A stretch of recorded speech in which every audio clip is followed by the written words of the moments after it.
state reimbursement, etc. So that's a peak year, 2007, and then it descends. For those of you who may wonder why at the last 3 years there's a parenthesis which means a credit. The reason for that credit is that's when the state has continued to reimburse us. But if you remember on the front end, we were doing it on our own on the interest rate for 5 years. And we've paid it off, and now towards those last 3 years, as the state reimbursement comes in, we have completed paying for the bonding. So now the money coming from the state acts as a tax credit against the tax rate. Is that enough news on the worst of times? I think that's good news. Okay.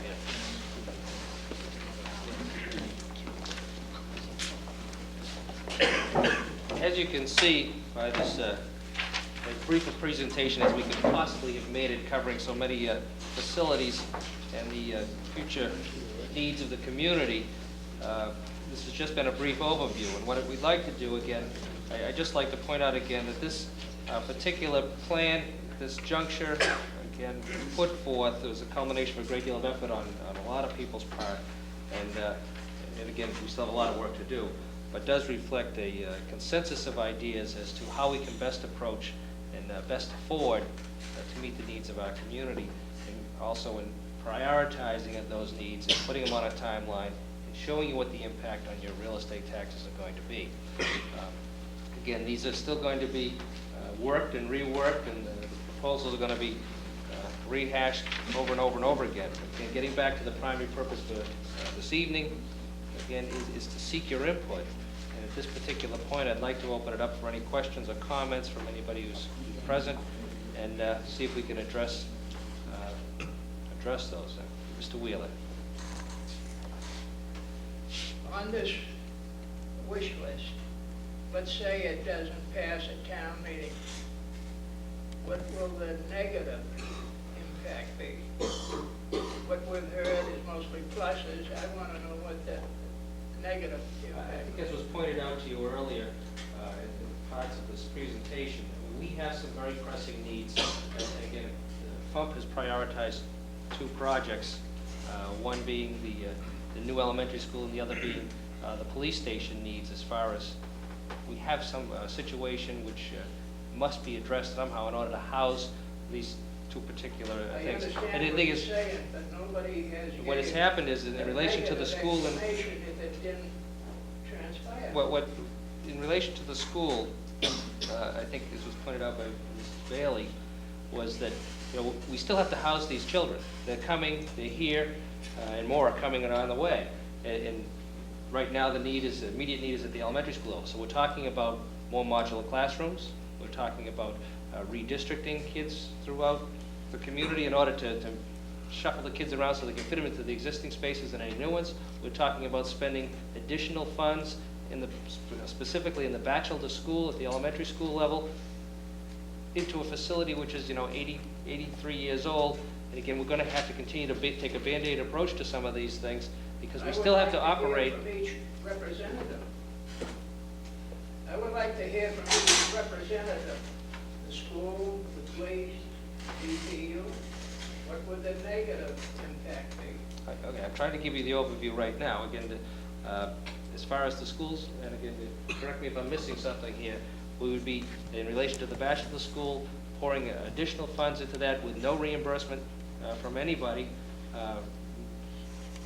theoretically millions of dollars into maintaining this particular facility, which still doesn't meet the needs of the enrollment needs of our community and the program needs.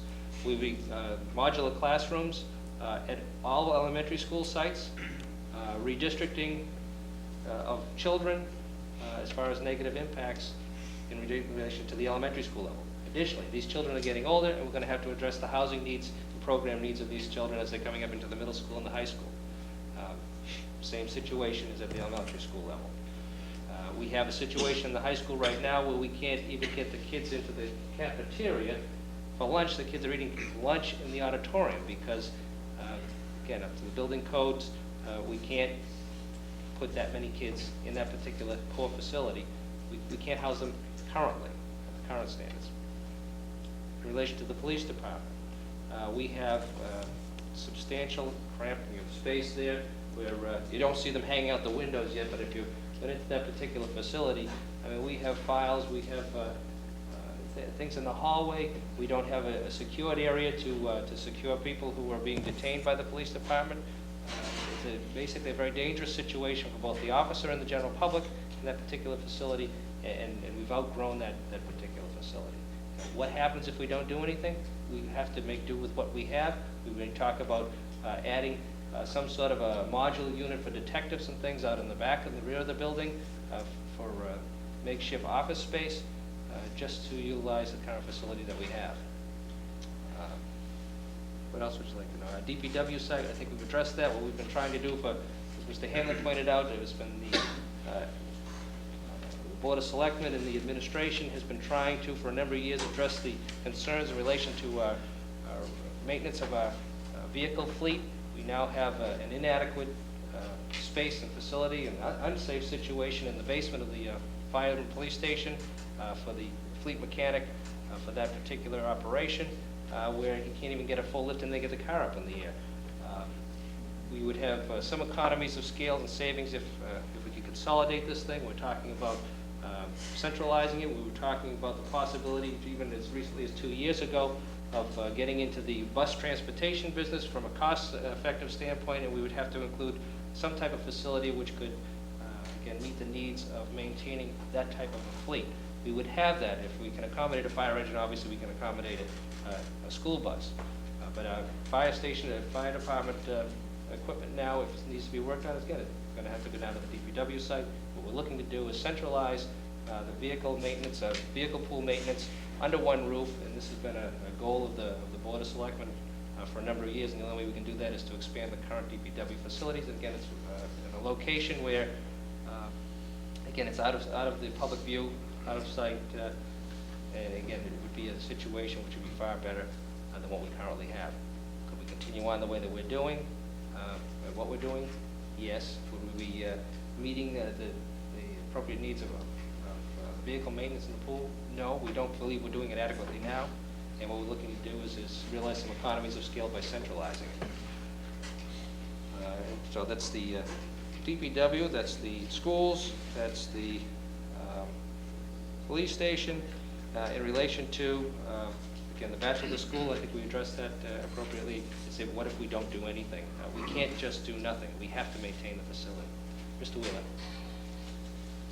Any other questions? Do you have any other questions or comments in relation to what if we don't? Well, if you take like the DPW, it appears to me the union contract does not cover too much repair work, other than probably putting in a light bulb and a tail light or something like that. And any heavy repair is sent off-site.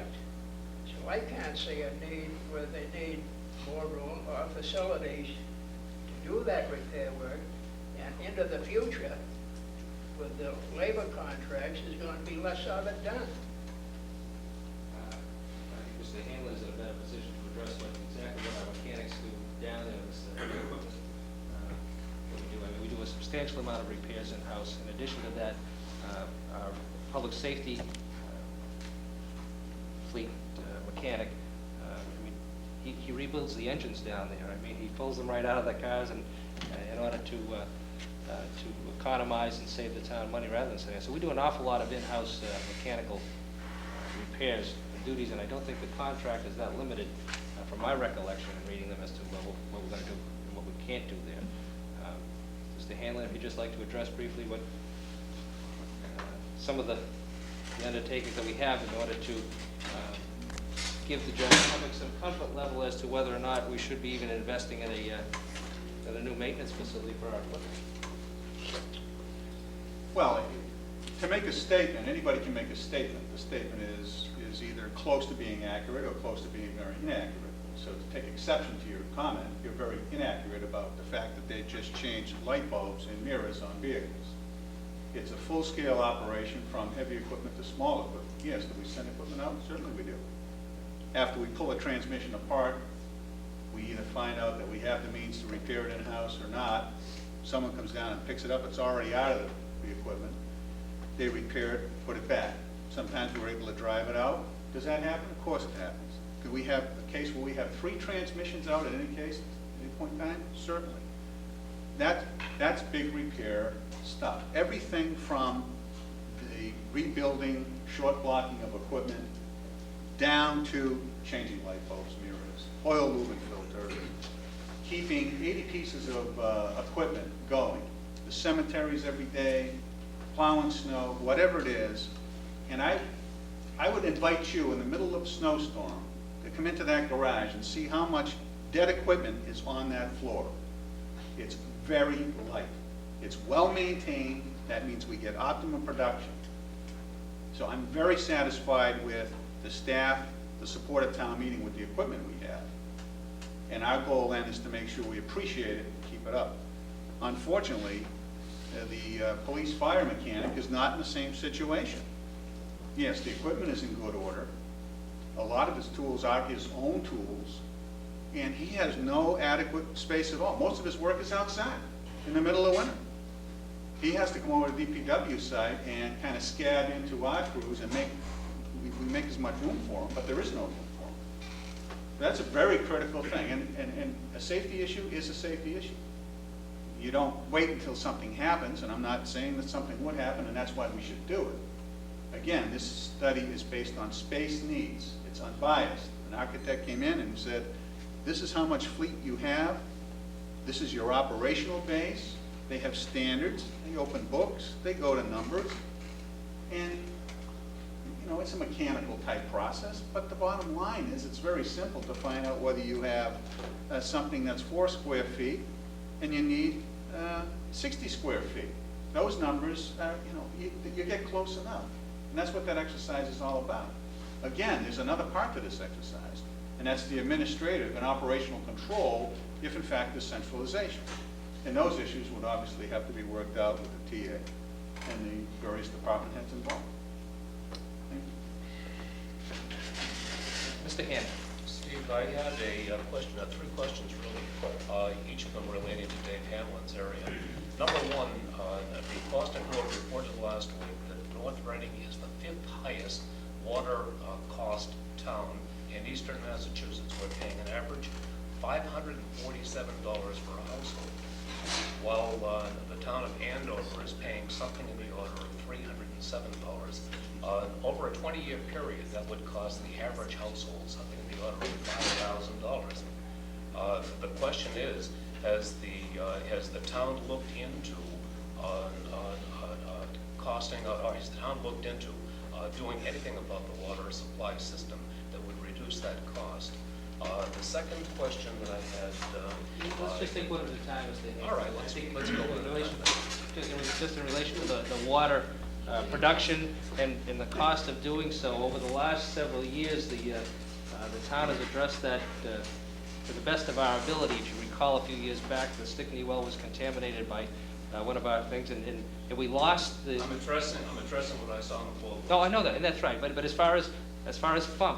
and as far as F.U.M.P. is as far as concerned, concerned, if the fact is that we're paying twice as much as other towns in the same locality, has the DPW addressed doing something about that, upgrading the water system so that the cost of water in North Reading will approach the same price that the people in Andover? Mr. Hanlon, if you'd use the microphone too, so that get on the recording and people at home could hear it.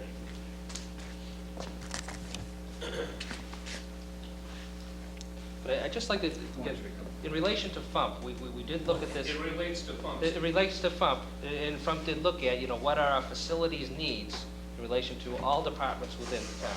That's the And first again, question. and we have addressed that, I think, through the west side pumping station, and again, some of the other things, and the constraints that we have as far as the gallonage we can produce. The article in the paper is accurate in terms of, 90,000 gallons, whatever the base gallonage Yeah, was. they talk about a family of 4.